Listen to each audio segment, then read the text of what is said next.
Painted, painless learning. ચક્રીય ચતુષ્કોણ ABCD ના વિકિરણો ઈ બિંદુમાં છેદે છે, બરાબર ને? આપણને વિકિરણો કીધું, હું ચક્રીય ચતુષ્કોણ દોરું છું, પણ બહુ આવડે નહીં, જરાક શીખવાડજો ભાઈ. હાલ ભાઈ, વર્તુળ દોરાઈ જા. ઓકે, થોડુંક મોટું દોરી લઈએ. ચક્રીય ચતુષ્કોણ કીધું, હું એક બિંદુ અહીંયા લઈ લઉં A, અહીંયા લઈ લઉં B, અહીંયા લઈ લઉં C અને અહીંયા લઈ લઉં D, બરાબર ને? હા કે ના? આ દોરી નાખ્યો ભાઈ પહેલો લીટો, આ બીજો લીટો તાણ્યો, આ તાણ્યો ત્રીજો લીટો અને આ તાણ્યો ચોથો લીટો. કોઈને કઈ ડાઉટ છે? આ ચક્રીય ચતુષ્કોણ નામ શું છે? ચતુષ્કોણનું નામ ABCD. જાગોશ ને બધાય? હવે એના વિકિરણો ક્યાં છેદે છે? તો આ પેલું વિકિરણ, આ બીજું વિકિરણ, એકબીજાને જ્યાં છેદે એનું નામ આપણે શું આપીએ ભાઈ? અહીંયા ઈ બિંદુ આપી દઈએ. કોઈને કઈ ડાઉટ? આગળ વ્યા જઈએ. જો DBC બરાબર 70, ક્યાં છે DBC? તો કે સાહેબ D અહીંયા, B અહીંયા, C અહીંયા, એટલે આવડો આ ખૂણો કેટલાનો આપ્યો ભાઈ? 70 અંશ, બરાબર. અને BAC બરાબર 30 અંશ. તો ક્યાં છે ભાઈ? B અહીંયા, A અહીંયા અને C અહીંયા, એટલે આ કેટલો આપ્યો છે આપણને? 30 અંશ. તો BCD ગોતો. BCD ક્યાં આવ્યું? તો કે BCD, આવડો આ ખૂણો ગોતવાનો છે. ડન થઈ ગયું? ઓકે, તો જરાક ધ્યાન રાખો ભાઈ. ટૂમ આ ત્રિકોણ દોર્યો ને, હમણાં જેમ લીધો છે એમ લઈ લો અહીંયા સાઈડમાં, કારણ કે તમને સમજાય ને એટલા માટે.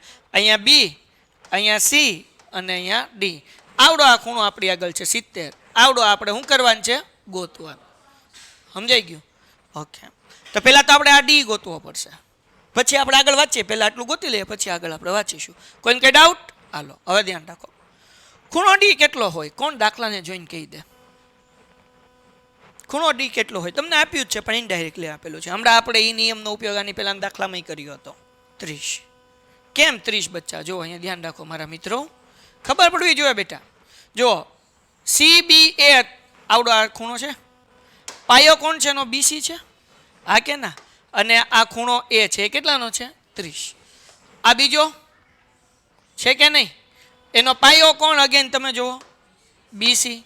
અને આવડો આ ખૂણો D. તો આ બે કેવા હોય? સમાન હોય ને. કેમ સમાન હોય? એક જ વૃત્તખંડમાં આવેલા ખૂણા. બે કેવા હોય? સમાન હોય. સમજાણું કે આપણે આની પહેલાં દાખલામાં અહીંયા નિયમનો ઉપયોગ કર્યો કે નહોતો કર્યો? ગઈકાલે 1 થી 4 દાખલામાં નિયમનો ઉપયોગ કર્યો. તો યાદ રાખવાનું, આ એક જ વૃત્તખંડના આવેલા બે ખૂણા, બેના પાયામાં BC.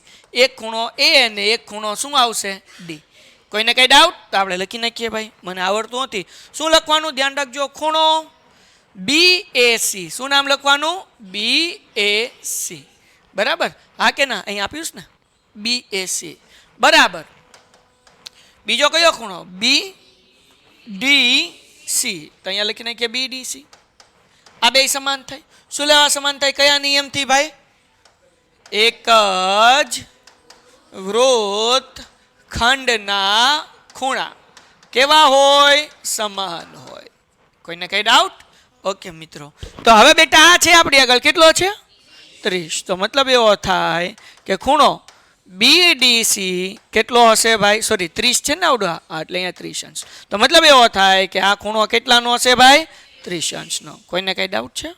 ઓકે, તો અહીંયા હું લખી નાખું છું 30 અંશ. દાખલામાં આપણને ગોતવાનું કીધું BCD. અહીંયા ત્રિકોણ છે તે BCD. તો તમને ખબર છે ત્રિકોણના ત્રણેય ખૂણાનો સરવાળો? તો બે ખૂણા છે તો ત્રીજો ખૂણો મળી જાય, હા કે ના? તો ઓકે, તો આપણે લખશું ત્રિકોણ. ત્રિકોણનું નામ લખવું પડશે ને ભાઈ? બોલો, ત્રિકોણનું નામ શું લખશું? કયું ત્રિકોણ? BCD માટે. એટલે આપણે લખીએ ત્રિકોણ BCD માટે. બોલો, આ ખૂણો કયો છે?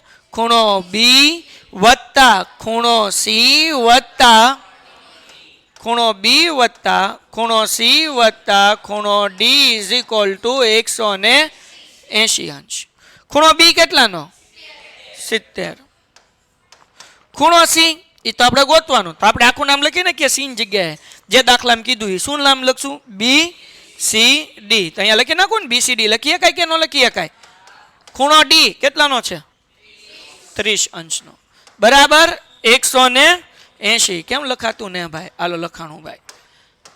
કોઈને કઈ ડાઉટ છે મિત્રો? 70 માં 30 નાખો એટલે કેટલા થાય? 100. મને આવડતું નથી હો ભાઈ. વત્તા BCD બરાબર 180. હવે શું કરવાનું? 100 પ્લસ છે, આ બાજુ આવે તો માઇનસ. તો ખૂણો BCD બરાબર 180 માઇનસ 100 અને BCD is equal to 80 degree. કોઈ કઈ ડાઉટ? ઓકે, મતલબ એવો કે આ ખૂણો કેટલો મળ્યો? 80. ડન છે. હવે આગળ હજી એક વસ્તુ ગોતવાની છે. અને AB બરાબર BC હોય. AB એટલે કે આવડી આ લાઈન બરાબર BC હોય. હવે આ ત્રિકોણને જવા દો ને, અથવા ચલો હજી એક વાર રાખું, કારણ કે નહીં ડાયરેક્ટ સમજ, આ ત્રિકોણને જવા દો, કારણ કે મને અહીંયા એક બીજો ત્રિકોણ દોરવાનો છે તમને સમજાવવા માટે. ટન ટણ ટોડત ટોડત ટોડત. હાલો ભાઈ, હું કીધું AB બરાબર BC.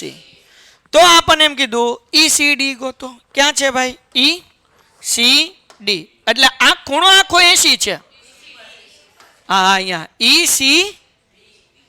ECD ગોતવાનો છે ને આપણે. ડી ઉપર છે, સોરી હું બી સમજ્યો. કયું ગોતવાનું? ECD એટલે આવડો આ ખૂણો. જો અહીંયા હું લાઈન કરું, કલર કરું. આપણને તો ખબર છે આખો ખૂણો 80 નો છે.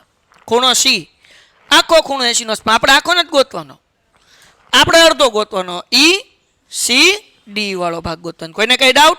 કેમ ગોતીશું? નહીં, ધ્યાન રાખો બચ્ચા. તો મિત્રો એ ગોતવા માટે આપણને સૌથી પહેલા આ ભાગ ગોતવો પડશે, આવડો આ ભાગ.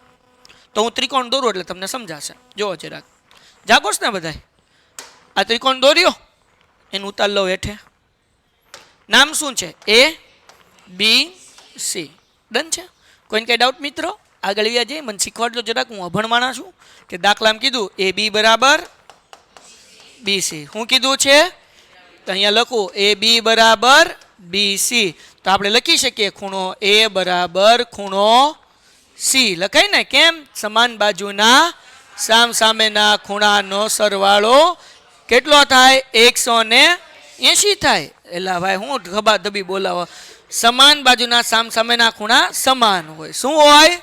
હા, સમાન બાજુના સામસામેના ખૂણા. તેનો મતલબ એવો કે આ ખૂણો 30 નો છે, તો આવડો આ ખૂણો, ખૂણો C એટલે આખો ખૂણો C નહીં. કયો લેવાનો? તો કે ACB. આખો ખૂણો તો 80 જ છે. આખો ખૂણો કેટલો છે? આપણે આખા ખૂણાની વાત નથી કરતા, આપણે કયા ખૂણાની વાત કરીએ છીએ? જો હું આ બાજુનો તમને અહીંયા બ્લેક કલર કરી દઉં એટલે થોડો ટપ્પો પડે.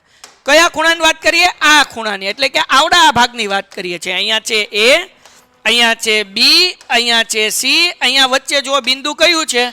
E. તો હું આ ખૂણાની વાત કરું છું. કયા ખૂણાની વાત કરું?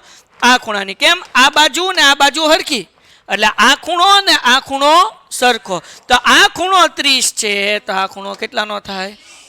સમજાણું કે ન સમજાણું? તો આપણે ખૂણો એ 30 નો છે, એટલે એ અહીંયા 30 લખી નાખું. એની જગ્યાએ C ખૂણાનું આખું નામ લખવું હોય તો બે રીતે લખી શકું.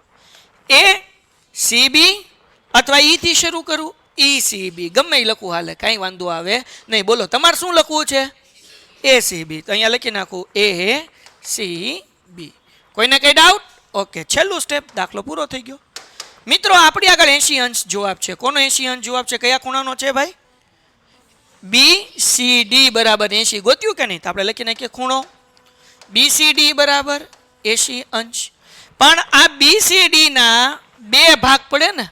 પેલો ભાગ કયો? BCA અથવા તો ACB, ગમે એ કહી શકાય. તો આપણે લખીએ ખૂણો ACB વત્તા બીજો ભાગ કયો ભાઈ? ACD.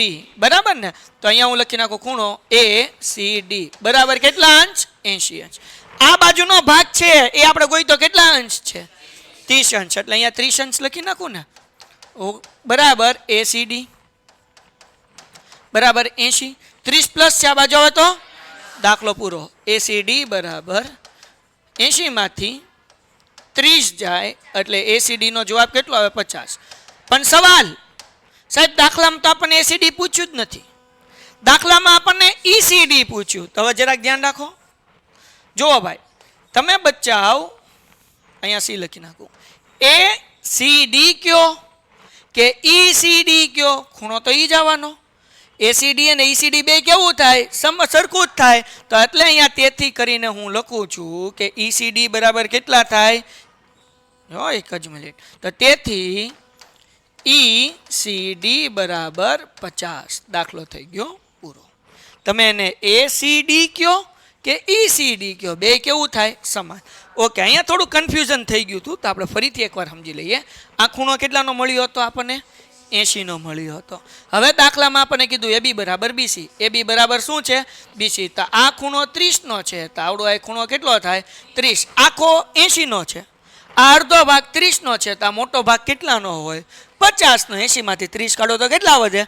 50. તો આ નાનો ભાગ 30નો છે, તો મોટો ભાગ કેટલાનો છે? 50નો. દાખલો થઈ ગયો પૂરો. Painted, Painless Learning.